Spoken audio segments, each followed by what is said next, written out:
Assalamualaikum warahmatullahi wabarakatuh. Ketemu lagi dengan Kak Furkan di channel Lari Furkan.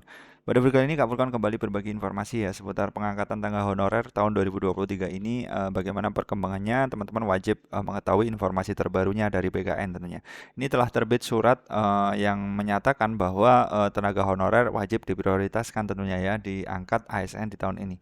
Tapi sebelum Kak Furkan ke informasinya, Kak Furkan ingatkan untuk teman-teman yang baru saja bergabung ya atau baru saja menemukan video di channelnya Kak Furkan, silakan ditekan tombol subscribe-nya dan nyalakan lonceng notifikasi ya, supaya teman-teman tidak ketinggalan pada saat Kak Furkan mengupload informasi terbaru seputar penerimaan ASN, CPNS, PPPK, BPG dan lain sebagainya bakalan dibahas di channelnya Kak Furkan. Mantap jiwa.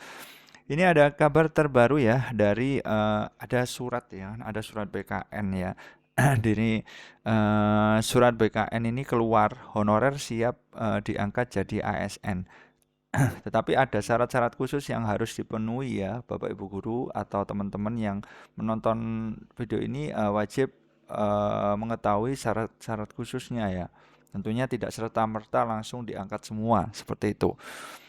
BKN telah mengeluarkan kebijakan terkait pelamaran pegawai negeri sipil ya. Salah satu kebijakan tersebut itu adalah memberikan kesempatan kepada honorer berusia 9 hingga 46 tahun dengan masa kerja minimal 1 tahun untuk menjadi PNS tanpa tes ya, teman-teman ya. Jadi ini sesuai dengan surat ya kan? Sesuai dengan surat yang diterbitkan oleh BKN tentang syarat-syarat menjadi PNS ya atau ASN, itu memang paling rendah 19 tahun, paling tinggi 46 tahun. Ini sesuai dengan ini suratnya Bapak Ibu guru bisa lihat di sini, ini coba di sini kita baca ya. Persyaratan di sini Bapak Ibu guru bisa lihat atau teman-teman ya semua tenaga honorer.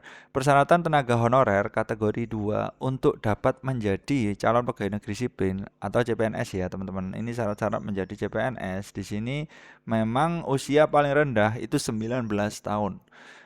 Yang pertama tentunya diangkat oleh pejabat pembina kepegawaian atau pejabat lain di bidang pemerintahan. Oke. Kemudian usia itu maksimal paling tinggi itu 46 tahun dan paling rendah 19 tahun.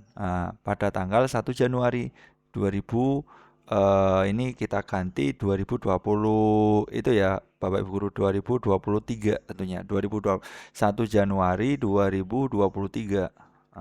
Ini kita revisi. Mantap jiwa. Nah di sini masa kerja itu paling tenaga honorer minimal itu tadinya 1 tahun pada tahun 31 Desember 2022.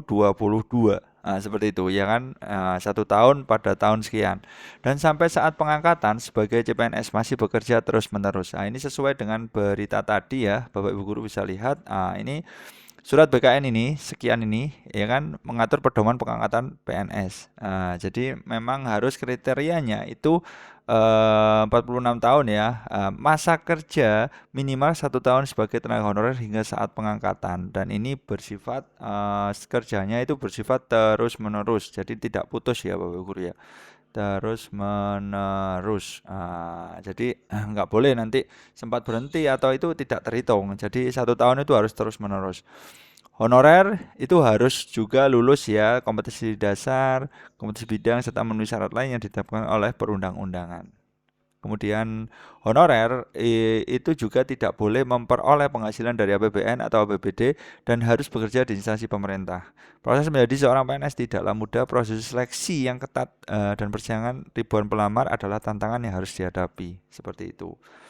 Nah, tes ini bertujuan untuk mengukur kemampuan akademik, keahlian, dan kualifikasi yang dibutuhkan. Tentunya, meskipun ada pengecualian dalam kasus tertentu, pada umumnya calon PNS harus mengikuti proses seleksi dan CPNS yang ditetapkan oleh pemerintah.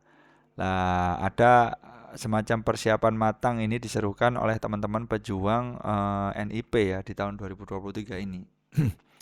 Nah, ini sesuai dengan surat ini ya, Bapak Ibu guru bisa lihat penghasilannya itu tidak dibiayai dari anggaran pendapatan dan belanja negara atau pendapatan belanja daerah.